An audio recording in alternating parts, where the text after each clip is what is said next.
안녕하세요, 루장입니다.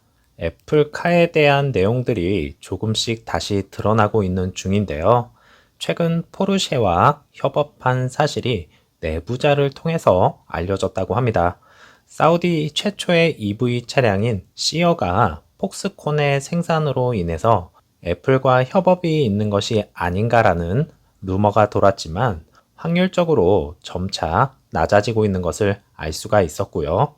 몇몇 전문가들은 실제 프로토타입이 진행 중이라고 언급을 하면서 최근 애플과 포르쉐의 만남을 통해서 아이카가 마침내 나아갈 수 있을 것으로 기대를 하고 있었습니다.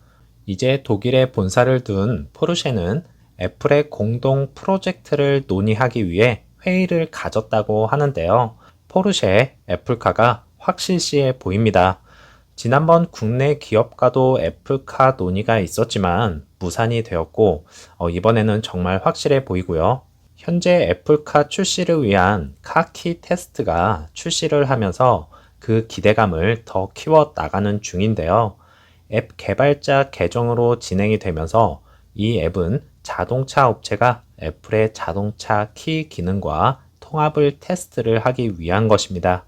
팀쿡의 말을 들어보면 자율주행 시스템에 집중을 하면서 매우 중요시하는 핵심 기술, 즉 AI 기반 프로젝트라 말을 합니다. 결국에는 소프트웨어에 몰빵을 하겠다는 뜻으로 받아들여질 수 있지만요. 페달이나 스티어링 휠이 없는 차량을 만들겠다고 자신감을 내비쳤던 것과는 달리 수년간의 프로젝트로 인해서 한계점에 다다랐다는 것을 애플은 깨달았습니다. 그래서 현재까지 우리가 알고 있는 애플카에 대한 것은요, 코드네임 프로젝트 타이탄이고요. 그 다음에 반자율주행 EV, 잠정적인 가격은 10만 불, AI 기반과 애플이 디자인한 칩, 그리고 스티어링 휠이나 페달이 없는 독창적인 디자인, 이제는 보다 전통적인 디자인이라는 것을 알 수가 있겠습니다.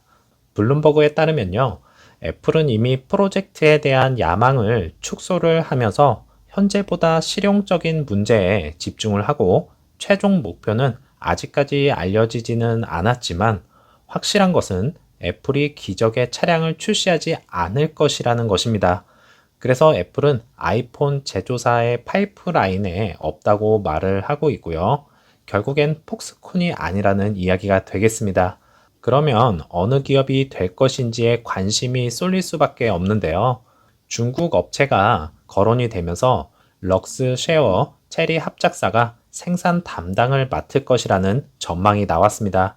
럭스 쉐어는 제2의 폭스콘이라 불리울 정도로 규모가 상당한 것과 체리 자동차를 등에 업고 완성차 제조에 간접적으로 뛰어들 것으로 예상을 하고 있는 가운데 럭스 쉐어가 애플의 핵심 파트너로서 기존 아이폰, 아이패드, 에어팟 등 애플의 제품을 생산한 경험을 바탕으로 비밀 유지 등 애플이 원하는 모든 것을 잘 이루어 내왔었고 체리 자동차를 통해 자동차 생산 기술력도 갖추고 있다는 설명입니다. 그러면 왜 체리 자동차 자체적으로 애플카 제조를 맡지 못하는 것일까요? 이는 럭스 쉐어와 양사 계약 내용에서 독자 생산하거나 자동차 브랜드 회사와 OEM을 추진하는 것은 가능하지만 그 이외의 회사와는 OEM을 할 수 없는 조항으로 애플이 자동차 회사가 아니기 때문에 자체 생산은 불가피하다라는 것입니다. 아이폰 위탁 생산으로도 잘 알려진 폭스콘은요, 2019년 전기차 진출을 선언을 하면서 애플카 제조에도 참여를 하는 것이 아니냐는 루머가 가장 많은 제조업체인데요. 이마저도 위 두 기업에게 자리를 내줘야 하는 상황에 처해 있으면서 최근 사우디 최초의 EV인 시어의 제조를 맡으면서 사우디 공장 건설 중에 있습니다. PIF와 시어, 폭스콘 이렇게 연결이 되면서 애플과 루머도 이제 한껏 상승세를 탔던 시기가 있었는데요.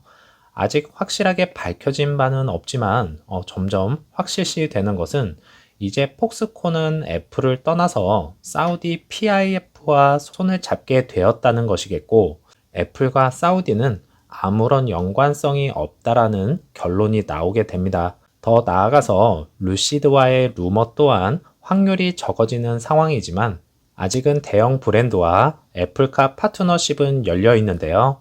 공식적으로 포르쉐와 파트너십은 확인되지 않았지만 양사 간의 뛰어난 기술력 등이 합쳐질 수가 있겠고 추가적인 기술 및 서비스를 제공하기 위해서 다른 타사가 협업에 참여를 할 수 있다고 말을 하면서 루시드의 최고의 기술력인 배터리 효율성 그리고 모터 등은 애플에서 문의를 할 수 있지 않나 생각됩니다. 앞으로도 끊임없는 문제가 제기될 애플카, 과연 어디로 향하게 될까요? 포르쉐와 파트너가 된다는 것은 많은 것들을 절약할 수 있는 기회이면서 기존 출시 일정인 2025년까지 차량을 내놓을 수 있다는 의견입니다.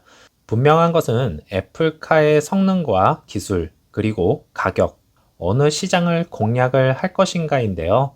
기존 10만 불 차량을 만들 것이라는 계획을 이어갈지 저가형 모델을 내놓으면서 시장을 넓혀갈지 유심히 지켜봐야 되겠고 자율주행 기술 종합 순위에서 모빌아이가 1위, 테슬라가 16위, AI 기반 자율주행을 탑재를 할 것으로 예상이 되는 애플은 몇 위에 랭킹이 될지도 관심사로 뽑힐 것입니다. 2025년 EV 전쟁도 시작이 되겠지만 내연 기관과의 점유율 싸움에서 EV 시장의 판도는 어떻게 바뀌게 될지 한번 지켜보시기 바라겠습니다.